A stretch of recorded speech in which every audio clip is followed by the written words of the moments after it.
श्याम बोल वंदे हरे कृष्ण कृष्ण।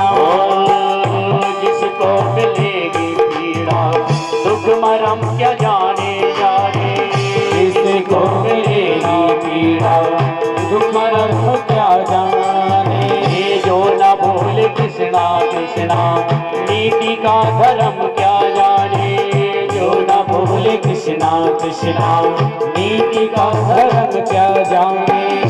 चाहे अगर उजियारा बोले कृष्णा कृष्णा, सुबह शाम बोल वंदे हरे कृष्ण कृष्णा। सुबह शाम बोल वंदे हरे कृष्ण कृष्णा। राधे बोल बाबे बिहारी लाल की।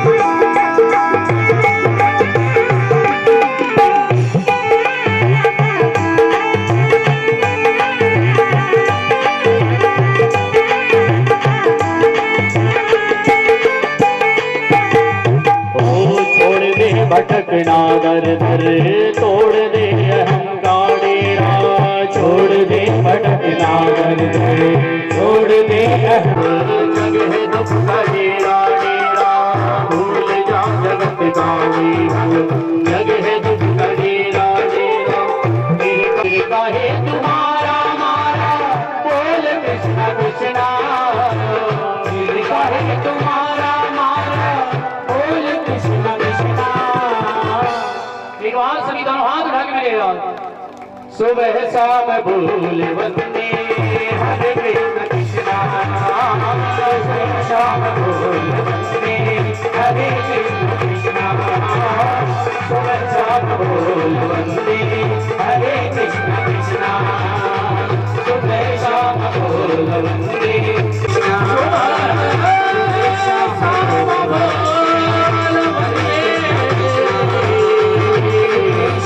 बोल वंदे हरे हरे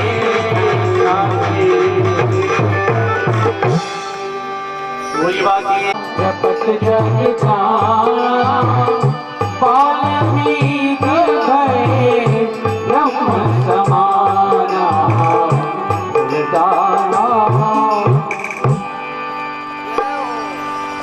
सुखदेव जी कहने लगे राजा जब हम सकल कली मल दहनम। भागवत में वर्णन है मूकम करोतु वाचालम पंगु लंघयते गिरिम यत कृपा तमहम वंदे परमानंद माधव। गूंगा व्यक्ति बोलने वाला बन जाए, लंगड़ा व्यक्ति पहाड़ पर चढ़ जाए, भगवान कृपा करता। मीराबाई का जब जन्म हुआ है उस समय लोग अपनी बच्चियों को पढ़ने स्कूल में नहीं भेजते थे, लेकिन फिर भी मीराबाई है इससे बड़ा कोई मंत्र नहीं है। समझ लो उसी दिन भगवान संसार सागर से पार लगा रहे हैं। भगवान हमारे हैं और हम भगवान के हैं, यही सच्चा रिश्ता है, यही सबसे बड़ा मंत्र है। भगवान तो कहते हैं तू मेरा बेटा बन जा बेटा। तो संसार के व्यक्ति को बड़ी शर्म लगे कि किसी का बेटा बन जाए, छोटे बन जाए। हम छोटा बनना नहीं, संसार का जीव छोटा बनना नहीं चाहता। और लेकिन हमारे कवि कहते हैं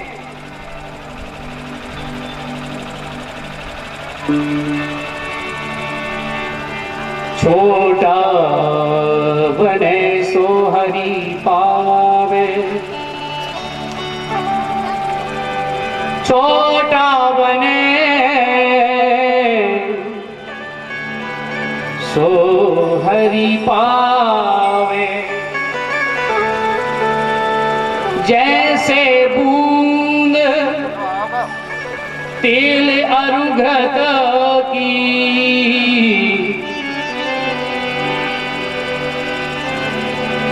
लौट किनारे आवे। बड़े बड़े संतजन लिखते हैं छोटा बने सो हरि पावे। अब संसार का जीव छोटा बनना नहीं चाहता है, तो भगवान कहते हैं एक काम कर, बेटा नहीं बनना चाहता तो मुझे अपना बेटा बना लो। जीव कहता है महाराज आपको बेटा बनाने में क्या फायदा है, आप किसी की बेटा बने। तो भगवान ने कहा हाँ, मैं राजा दशरथ का बेटा बना और मैया कौशल्या का बेटा बना, मैया यशोदा का बेटा बना। लेकिन भगवान को बेटा बनाने के लिए हमें और आपको मैया यशोदा का जो प्रेम है, मैया यशोदा का जो भाव है, वो भक्ति हमारे हृदय में जागृत करनी पड़ेगी। वो भक्ति यदि हमारे हृदय में जागृत हो जाएगी तो भगवान हमारे घर में बेटा बन सकते हैं।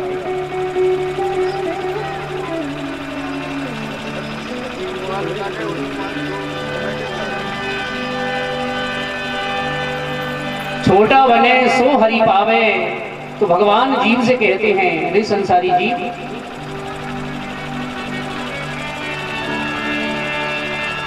मैं तेरा बन जाऊं, प्रेम बस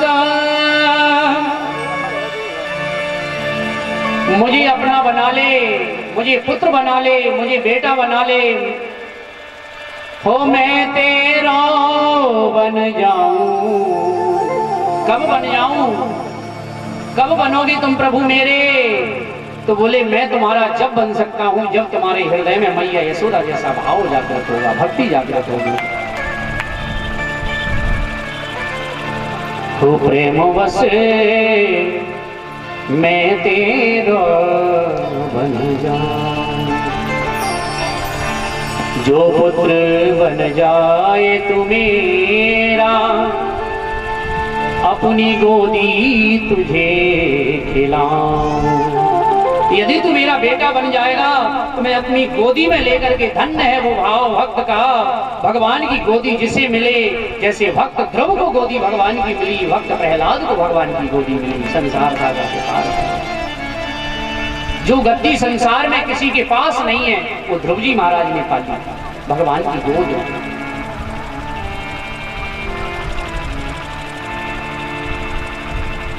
लेकिन छोटा बनना नहीं चाहता जीव। भगवान से भक्त कहता है जो पुत्र बन जाए तू मेरा, गोदी तुझे खिलाऊं। बालक जब छोटा होता है, माँ की गोदी में रहता है, माँ जरा भी अपने बेटे को दूर नहीं होने देती। भगवान तो परब्रह्म परमात्मा पिता हैं संसार के, माता पिता परब्रह्म परमात्मा भगवान नारायण, वो क्या बेटे का ध्यान नहीं रखेंगे? भगवान तो सदैव ध्यान रखेंगे यदि हम उनका बेटा बन जाए, उनके पुत्र बन जाए।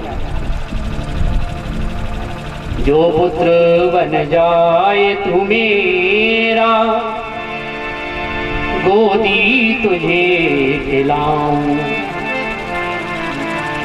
सुत बनवे की लाज लगे तो, सुत बनवे की लाज लगे तो, तेरो मैं बेटा बन जाऊं। वो प्रेम बसे मैं तेरा बन जाऊं। अरे तू मुझे बेटा बना ले, या फिर मेरा पुत्र बन जा, या फिर मुझे बेटा बना ले। मैया कौशल्या ने, मैया यशोदा ने जो बेटा बना लिया। लेकिन भगवान कहते हैं ना बेटा बनना चाहता, ना बेटा बनाना चाहता, तो फिर मेरा मित्र बन जा। मित्र बने तो अर्जुन जैसा, मुझसे दोस्ती कर ले, मित्रता कर ले मुझसे, जैसे अर्जुन ने दोस्ती की, मित्रता की। ऐसे नहीं, आजकल के मित्र तो ऐसे हैं, कहते हैं महाराज समय आ जाएगा तो जान दे देंगे। आजकल के मित्र कहते हैं समय आएगा तो जान दे देंगे। एक दिन किसी मित्र ने कहा कि जान मत दे, 100 रुपया से। बोले महाराज वो नहीं है, धन्य है मित्र। और तू यदि अर्जुन जैसा मित्र मेरा बन जाएगा, मित्र बने तो अर्जुन जैसा, तेरो मैं रथ हाँक चलाऊं, तो प्रेम बस में तेरो बन जाऊं। संसार सागर से तुझे पार लगा दूंगा, तेरा रथ पार लगा दूंगा। जैसे मैंने, और मैं झूठ नहीं बोलता, भगवान कहते हैं मैंने अर्जुन का भी रथ पार लगाया। एक बार मेरा बन जा। लेकिन भगवान कहते हैं मित्र बने ना पुत्र बने तो फिर तुहे और बना। ना मित्र बनना चाहता, ना पुत्र बनना चाहता, ना पुत्र मुझे बनाना चाहता, फिर तुहे और बनाऊं। फिर क्या बन जाऊं प्रभु? दुश्मन बन के सामने आ जा, फिर मुझसे दुश्मनी कर ले। जैसे रावण ने मुझसे दुश्मनी की, कंस ने मुझसे दुश्मनी की, और जब रावण ने कंस ने दुश्मनी की तो हे अपने धाम पठाऊं, हे अपने धाम पठाऊं, अपने धाम पठाऊं, रे प्रेम बस में तेरो बन।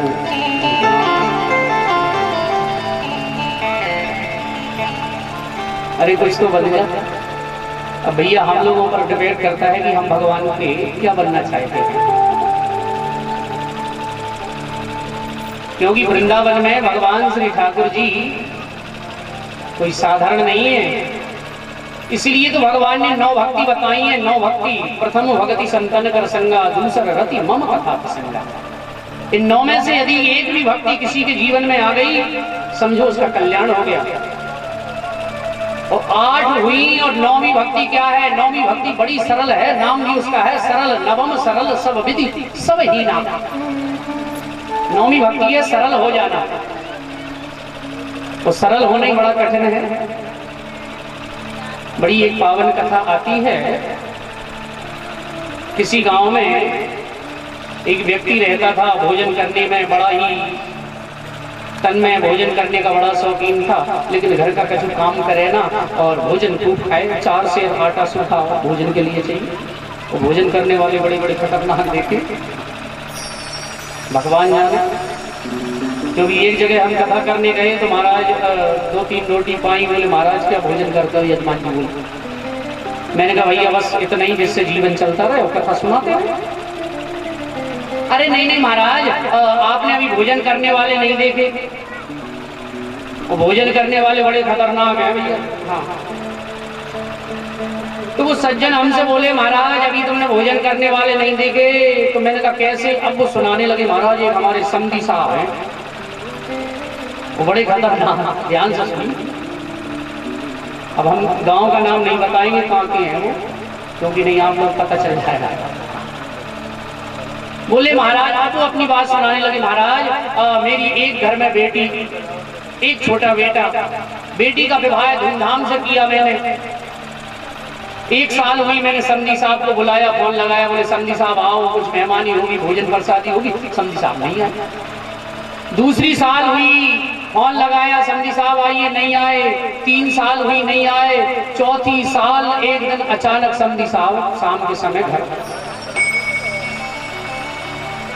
महाराज मैंने कही अपनी पत्नी से, बोले जल्दी एक काम कर, गद्दा बिछा, तकिया लगा, समधी साहब आए हैं। मेरी पत्नी भी बड़ी प्रसन्न, महाराज समधी साहब आए हैं, और समधी साहब पहली बार बेटी की ससुराल से आए। धन्य बिठाया। अब बारी आई, बोले महाराज मेरी पत्नी बोली कि क्या बनाए भोजन में समधी साहब को? बोले एक काम करो, घर में घी दूध की कमी नहीं है, भैंस लगे, गैया लगे।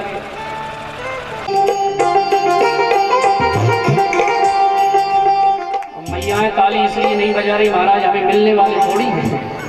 ये तो गात में डारे लपेटे, मोह में डारे लपेटे, मोह में डारे, पकड़ बुआ को कान,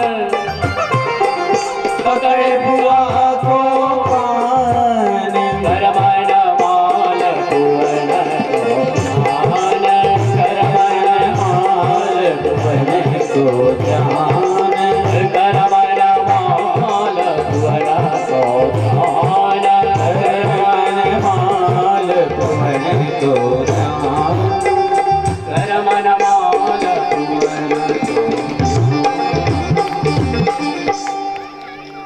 घर मन माल बन को।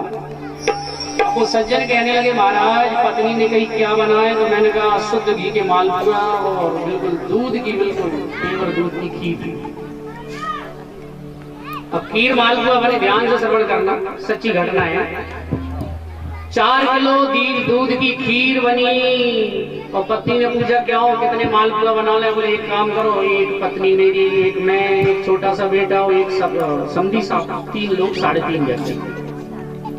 4 किलो आटा घोल लो। 4 किलो आटा घोल लिया गया और मालपुआ बनने लगे। और जब 8-10 बन गए, पत्नी ने कहा बैठाओ समधी साहब को, और समधी साहब आसन पर बैठे और खीर परोसी और मालपुआ लावे, और मालपुआ जब लावे और समधी साहब को स्वाद जब बनो बातें चलती जाए, दड़ादड़ लाने वाला भी परेशान। जब तक महाराज मैं जाना पाऊं, वहां से निकल ना पाए मालपुआ, जब तक समधी साहब और महाराज जब पता चला 4 किलो दूध की खीर,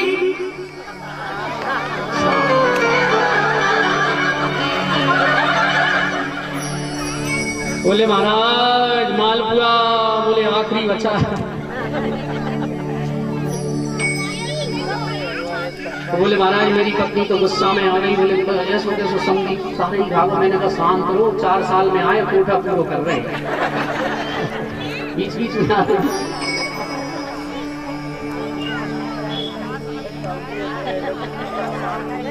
बेचारी पत्नी ने, बच्चा रोता ही रह गया। बोले मैंने तो मैंने की रोटी खिलाई, उसको दाल खिलाई, तब जाके पेट भरा।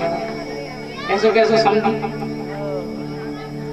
और महाराज अब ध्यान देना, मेरे पैरों तले जमीन तो तब खिसके कि ना। हमने सुना 2-3 महीने से थोड़े बीमार हैं और हमने सुना गुना में बहुत बड़ी हॉस्पिटल है, बड़े बड़े डॉक्टर हैं, चलो गुना में हॉस्पिटल में दिखा लेंगे। तो मैंने पूछा समधी साहब बीमारी क्या है। बोले 2-3 महीना से भूख कम लग रही है।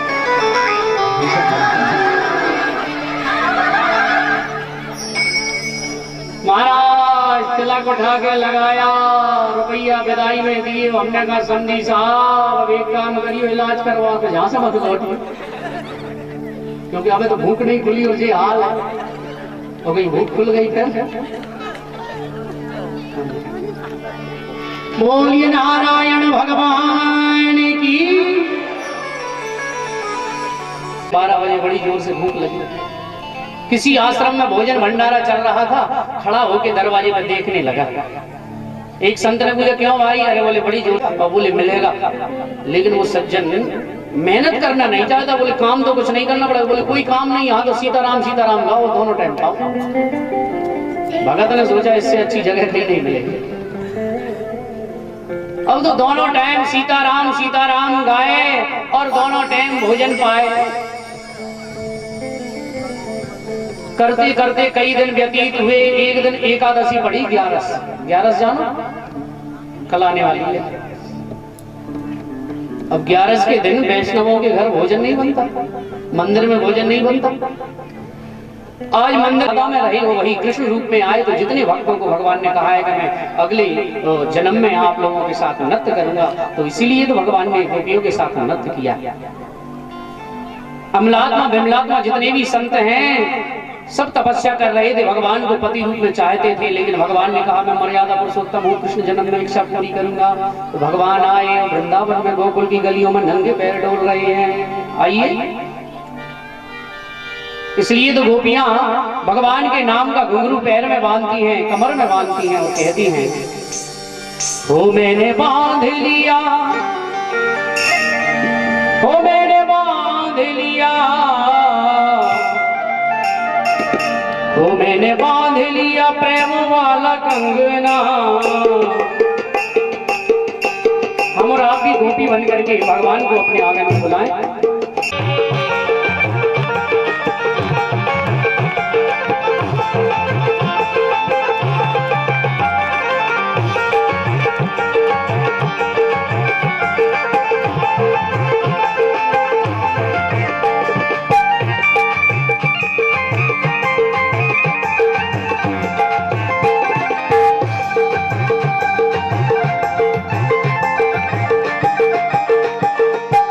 मैंने बांध लिया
मैं जितने भी मनुष्यों को बनाता हूँ मैं एक एक करके बनाता हूँ, ये हजारों को एक साथ मार डालते हैं। ब्रह्मा जी ने भगवान से कहा, बोले प्रभु इंद्र से कहा, बोले इंद्र तुम राजा हो और राजा का कर्तव्य है जो उड़ उड़ करके और संसार के लोगों को परेशान करे, उसके दोनों पंख काट दो। ये कथा केवल पर्वतों की नहीं है, हम और आपकी भी है। हमें भी कोई पद मिल जाता है तो हम ऊपर जाके लोगों को परेशान करते हैं। इसलिए राजा का कर्तव्य है कि उनके पर काट दिए जाए। इंद्र वज्र लेके आया और वज्र के द्वारा सभी पर्वतों के पंख काट दिए। अब पर्वत एक जगह अचल हो गए, अचल। अब भाई तुम जीवित रहो लेकिन परेशान मत करो, रहो एक जगह। एक पर्वत बड़ा घबराया और सारे संसार का भ्रमण करने लगा, मेरे पंख नहीं कटना चाहिए, जिसका नाम है मैनाक। मैनाक पर्वत भगवान के पास गया, लेकिन भगवान ने भी सहायता नहीं की। जो संसार में उड़ उड़ करके लोगों को मारे, ऊंचा पद पा करके लोगों को परेशान करे, ध्यान देना उसकी सहायता भगवान भी नहीं करते। समुद्र भी शरण में गया, बोले महाराज आपके अंदर बहुत गहराई है, मुझे आपके अंदर समाहित करो। समुद्र ने कहा कि देखो मुझे अंदर, आप मेरे अंदर आ जाओ, मुझे कोई दिक्कत नहीं, लेकिन लहरें तुम्हें भीतर जाने दे तब ना। हम तो कलेक्टर साहब से मिलने जाए, कलेक्टर साहब हमसे मिलने बैठे हैं, लेकिन जो दरवाजे पे खड़े हैं वो मिलने दे ना, तब मिल सकते हैं। और किसी ने उनको रिश्वत दे दी, हो गए। तो बोले ये लहरें मुझे भीतर नहीं जाने देंगी तो मैं क्या करूं? बोले एक काम करो, पवन देवता का ध्यान करो, पवन देव को प्रसन्न करो, पवन देव हवा चलना बंद हो जाएगी, लहरें कम हो जाएंगी, तुम मेरे अंदर धस जाओगे। पवन देवता से प्रार्थना की, बोले महाराज पवन देवता धीमी गति हुए, जैसे ही लहरें कम हुई और उसी समय मैनाक पर्वत समुद्र के नीचे चला गया। बोल भक्त वत्सल भगवान की। और ये मैनाक पर्वत के पंख क्यों नहीं कटे? क्योंकि मैनाक पर्वत सोने का पर्वत है और सोना कभी अचल नहीं हो सकता। आज इस घर में है, कल उस घर में है, परसों उस घर में है, सोना कभी अचल हो नहीं सकता। मैनाक पर्वत। और जब हनुमान जी महाराज इसीलिए तो जब लंका जाने लगे तो उसी समय समुद्र ने कहा कि ये वही पवन का पुत्र है जिस पवन ने तुम्हारी रक्षा की है, इसलिए इसकी सहायता करो। इसलिए तो मैनाक पर्वत आए। बोले महाराज विश्राम करो, लेकिन हनुमान जी महाराज कहने लगे राम काज कीने बिना मोहे कहाँ विश्राम।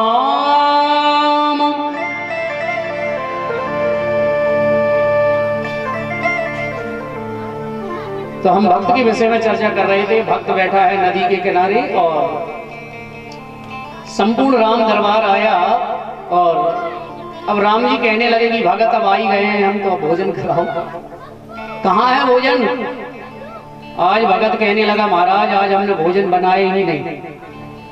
क्यों नहीं बनाए? बोले महाराज हम आज देखना चाहते थे कितने लोग आओगे तब बनाना चालू करेंगे। तो बोले अब देख लिए, अब बनाओ भोजन।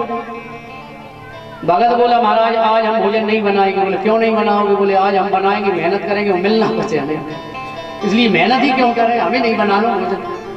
भाई भोजन बनाने वाला बना, कहीं कहीं भोजन बनता है ना, तो आप ध्यान रखना भोजन करने वाले आते जाएंगे पाते जाएंगे और सबसे बाद में ध्यान देना आटा छेटेगा तो बेचारे बनाने वाले ही रह जाएंगे। फिर लोग कहेंगे नहीं नहीं आटा हम ला रहे हैं और बनाओ, बेचारे थक गए, फिर कहेंगे अब आज तो भूखे ही सोएंगे। पोषण का रजोई सागर नाम भरत यश होई। महाराज भोजन बनाओ। भोजन बनने लगा। श्री भरत जी भंडारी बनाने लगे और लखन लाल लकड़ी लाने लगे। श्री भरत जी भंडारे बनाने लगे। और जहां भगवान का भोग बनता है वहां पोंछा लगता है, पोंछा लग रहा है, ईंटों के चूल्हे बन गए। माताएं ध्यान देना, जहां भोजन बनता है ठाकुर जी को भोग बनता है वहां चौका लगाओ। यदि बैठ करके भोजन पा लिया है तो रोज चौका लगाओ। वैसे तो वहां भोजन नहीं करना चाहिए, लेकिन किया है तो चौका रोज लगाओ। लेकिन कई माताएं तो ध्यान देना, 2-4 पकौड़ी बनाती जाएंगी और 4-5 खाती जाएंगी। किसी ने नहीं देखा तो सीट बुकिंग हो ही गई, और देख लिया तो अरे चाक के देख रही हूँ नमक कम है कि ज्यादा, बहाना है।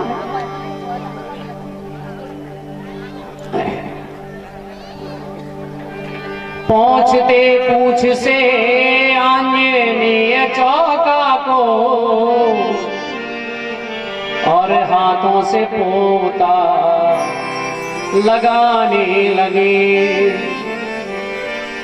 चेते चूल्हे इधर और उधर शत्रुघ्न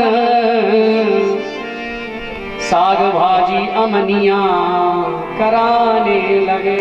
अमनिया माने जानो का हो? मैया बड़ी मुंह ला रही अमनिया, अमनिया माने का हो? समझ में नहीं आता, फिर भी कहूं ये साधु संतों की भाषा है, ये वैष्णवों की भाषा है। अमनिया हमारे आश्रम में जब भोजन बनता था तो ये नहीं कहा जाता कि आलू काट लो। अमनिया मतलब ये नहीं कहा जाता बर्तन मान लो, बर्तन अमनिया कर लो। ये साधु संतों की भाषा है। और साधु संत बोलते हैं, ध्यान रखना, साधु संत की भाषा बड़ी विचित्र है। अगर साधुओं को प्याज खाना है ना, ओ भगा, प्याज नहीं कहेंगे डायरेक्ट। और अगर लहसुन खाना, वैसे तो नहीं खाते साधु संत वैष्णव जन, लेकिन उनकी भी भाषा में कोड वर्ड है। लहसुन जो है ना, लहसुन से क्या कहा जाता है? पाताल लौंग। और मिर्ची से क्या कहा जाता है? लंका। हे साग भाजी अमनिया कराने लगे। भगत बड़ा सरल है, बैठा है नदी के किनारे, और अब तो उसने जहां भोजन बन रहा है पीठ करके बैठ गया। राम जी ने कहा, ओ भगा, देखो देखो कितनी सुंदर पूड़ी निकल रही है, खीर बन रही है, और तस्मई और सब्जी। भगत बोला नहीं देखेंगे। बोले क्यों नहीं देखोगे? बोले देखेंगे, भूख लगेगी, वो मिलना कुछ है, आज नहीं देखेंगे। ये सब उस भगत को दिख रहा है जो पढ़ा लिखा नहीं है, जो बिल्कुल पढ़ा लिखा नहीं है, लेकिन उसका हृदय सरल है। राम जी दिख रहे हैं, लक्ष्मण जी दिख रहे हैं, जगत जननी सीता जी दिख रही हैं, लेकिन गुरु जी वहां बैठे हैं, गुरु जी को कुछ नहीं दिख रहा है। गुरु जी ने कहा, बेटा तू कहता था तेरे राम जी आते हैं, कहाँ है तेरे राम? तो चेला कहने लगा, गुरु जी देखो ना, मेरे राम भोजन बना रहे हैं। गुरु जी बोले, मुझे तो कुछ दिखाई नहीं दे रहा है। राम जी से कहा भगत ने, महाराज आप मेरे गुरुजी को भी दिखाई क्यों नहीं देते? तो राम जी बोले कि तुम्हारे गुरुजी को अपने मंत्रों पर विश्वास है, अपने मंत्रों का घमंड है, मंत्रों का उन्हें अभिमान है, और जहां अभिमान आता है मैं उसको दिखाई नहीं देता, अभिमान का पर्दा पड़ जाता है। गुरुजी से कहो हृदय पवित्र करें, सुंदर करें, और जिसका हृदय सुंदर है भगवान चले जाते हैं।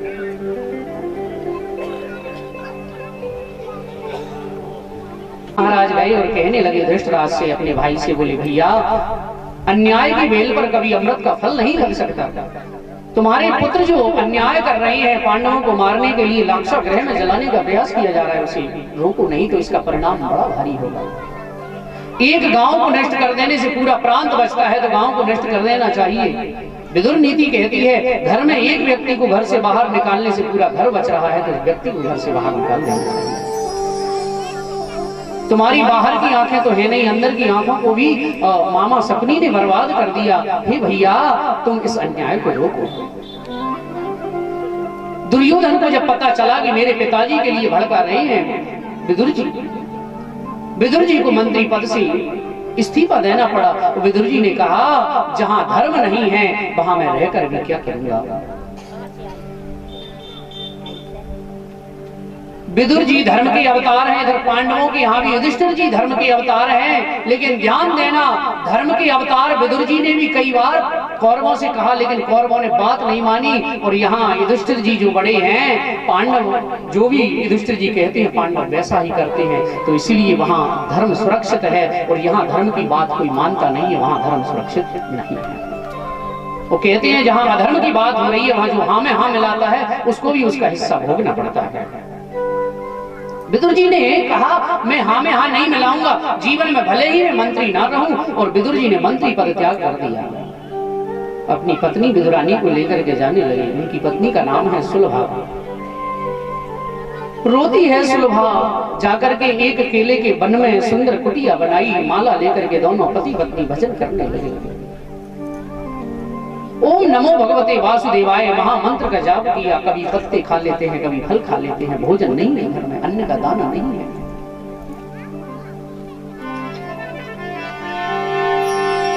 ये दुख से मत घबराना पंछी,